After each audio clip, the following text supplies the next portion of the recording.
Bonjour, je suis Julien Laz, le fondateur d'Hôtel Privé, et on fait une plateforme d'offres spéciales en direct des hôteliers exclusivement sur Internet. Alors, par rapport aux centrales de réservation, on a une philosophie qui est complètement différente dans l'essence même de notre projet. La première chose, c'est qu'on ne prend pas de commission aux hôteliers. Donc, certains hôteliers peuvent baisser leur prix en conséquence et offrir des réductions importantes aux internautes. La deuxième chose, c'est qu'on fait l'apologie de la réservation en direct.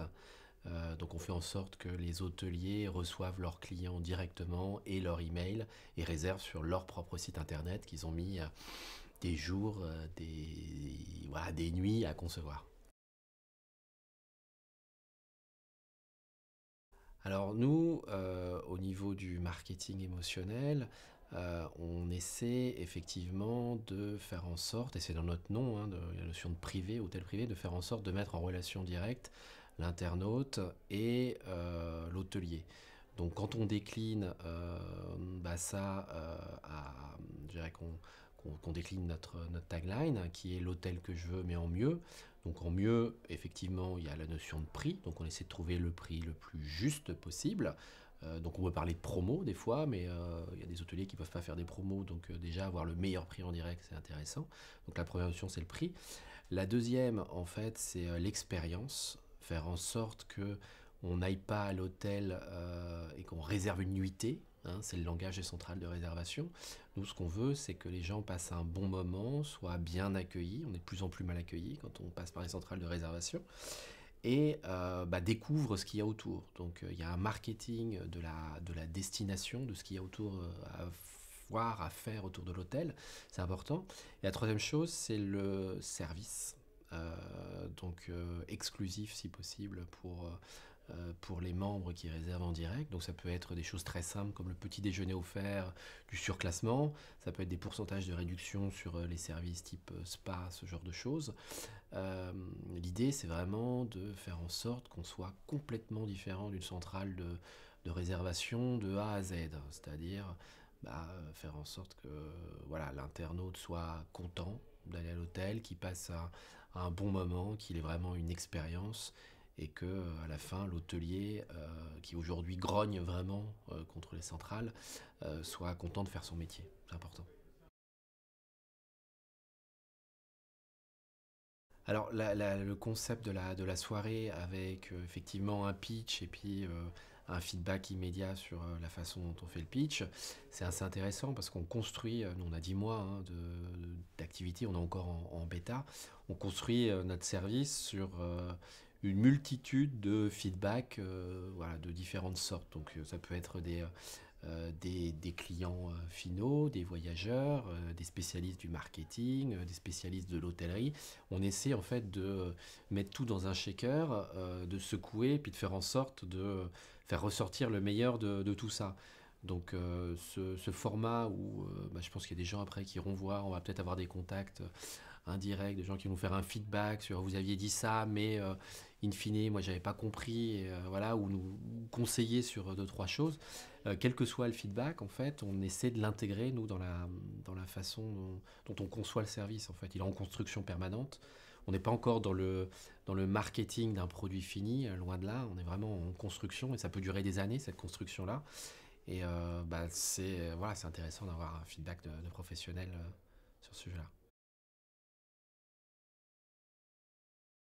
Alors nous, effectivement, c'est peut-être l'engagement qui va plus nous...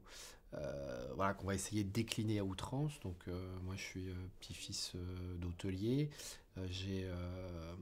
Voilà, j'ai vécu, j'ai fait du business en tant qu'intermédiaire et aujourd'hui, euh, je dirais pas que c'est ma raison de vivre, mais quand même, j'ai envie d'aider les hôteliers à faire leur métier. Voilà, c'est une mission, donc on fait tout aujourd'hui pour être un cauchemar des centrales de réservation. Et on va essayer de faire ça sur chaque maillon de la chaîne. Donc voilà, moi je vais pas voilà, je vais pas au McDo, je vais pas dans les Starbucks. Aujourd'hui, tout le monde réserve sur quasiment les deux trois mêmes sites de réservation d'hôtels. Et je pense qu'aujourd'hui, c'est pas de loin, c'est vraiment pas le meilleur moyen de passer un bon moment. Les prix sont plus chers parce qu'il y a la commission à absorber. C'est complètement standardisé, c'est les hôtels de chaîne qui sont mis en avant, et l'hôtellerie indépendante, in fine, eh ben, elle est un petit peu bafouée. Il faut savoir qu'il y a 2 hôtels, ou 3, je crois, par jour, non, 2 hôtels qui meurent par jour en France depuis 3 ans. Voilà. Donc c'est pas dû uniquement à ce problème de commission. Il y a aussi les normes, voilà, et des investissements que font les hôteliers. Mais in fine, quand vous avez des centrales qui écrasent les prix, qui disent le prix de ton hôtel, c'est ça, qu'il y ait une piscine ou pas, que tu as dépensé 20 000 euros pour la faire, ça sera ça le prix. In fine, bah voilà, on perd beaucoup de valeur, je pense, voilà, dans le marché, alors que ça doit rester à un bon moment. Et aujourd'hui, je pense que les internautes se rendent pas vraiment compte de ce qu'ils font, mais c'est pas un geste enfin un achat très responsable en fait. Alors nous, dans notre stratégie, le marketing émotionnel, ça n'a pas été la première accroche. Nous, on a essayé de trouver des failles dans le business model, faire qu'on puisse redonner du pouvoir d'achat aux internautes et je dirais, voilà, développer déjà un premier concept. Ce qui se passe, c'est que notre tagline, elle est compliquée à déployer comme ça du jour au lendemain. Le meilleur prix du net, on peut y arriver. L'expérience, c'est dur de faire comprendre aux gens que ça va être différent. Les services exclusifs, c'est facile. Donc sur cette notion d'expérience, on va essayer de décliner à outrance, de mettre en avant les hôteliers, dire qu'on les respecte, de faire en sorte de développer des relations un peu privilégiées entre les clients et les hôteliers, faire en sorte qu'il y ait quelque chose qui se passe pour qu'aller à l'hôtel, ça soit un peu plus humain en fait. Voilà. C'est pas toujours le cas. Mais il y a des gens qui cherchent une standardisation et c'est très bien, mais les hôteliers, quand ils font ce métier-là, en fait, je pense que c'est des gens qui aiment recevoir, qui aiment leurs clients et bah, ils peuvent pas toujours le faire dans les conditions actuelles du marché. La vidéo, c'est bien, mais si vous regardez, aujourd'hui, il y a pas mal de vidéos d'hôtels, hein. On montre l'hôtel. C'est rare qu'on montre les équipes, l'hôtelier. Alors sur des grands hôtels de 200 chambres, ça peut se comprendre. Mais sur un petit hôtel qui en plus fait restaurant, ou c'est peut-être même l'hôtelier qui fait chef, où il y a 30 chambres, ça me semble assez aberrant qu'il ne soit pas mis en valeur. Donc on met souvent en valeur les grands chefs et compagnie. Les gens trouvent ça sympa dans les magazines et tout, mais l'hôtellerie indépendante, enfin notamment en France, il y a quand même beaucoup d'hôtels indépendants, elle n'est pas forcément mise en valeur avec de l'humain. En fait, on met toujours la photo de la piscine, du truc, et pas tellement l'accueil. Donc il y a quelques plateformes de sites d'avis, c'est assez intéressant, hein, qui commencent à juger autre chose que la propreté de la chambre ou la température de l'eau. Et il y a des choses un peu plus humaines qui se passent et c'est tant mieux. En fait, moi j'ai commencé à faire de l'audit près du conseil. Donc pendant 10 ans, j'ai fait des métiers qui ne me plaisaient pas. Et un jour, j'ai compris bah, que ce que je voulais faire, c'était créer une société. Et j'adore voyager, donc je suis parti. Et puis en revenant, effectivement, j'ai créé ma première société dans le voyage et dans le numérique, parce que c'est ce que je savais faire à l'époque. Et voilà, ça fait 8 ans que je suis dans ce secteur-là. Et je pense que je vais rester encore pas mal d'années. Il y a beaucoup d'opportunités. Pour la simple et bonne raison, c'est que le client final est souvent négligé en fait. C'est un PAX, on appelle ça un PAX nuitée. On regarde son revenu par panier, ce genre de choses. Mais très peu de sites se posent la question de ce qu'ils cherchent vraiment les internautes.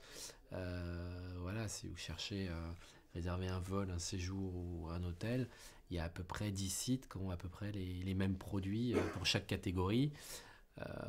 Donc tout le monde fait à peu près la même chose et c'est un peu comme dans des télécoms en fait, on prend très peu en compte les besoins du client final. C'est une pure démarche 4P, produit, prix, Ouais, constat. ouais, ouais, ouais, mais moi j'ai travaillé avant un petit peu dans les télécoms et effectivement j'ai jamais vu autant de responsables marketing avec des têtes bien pensantes qui connaissaient si peu vraiment ce que cherchaient les internautes. Quand on regarde je sais pas, la percée de Free, Aujourd'hui, tout le monde en France connaît les deux prix.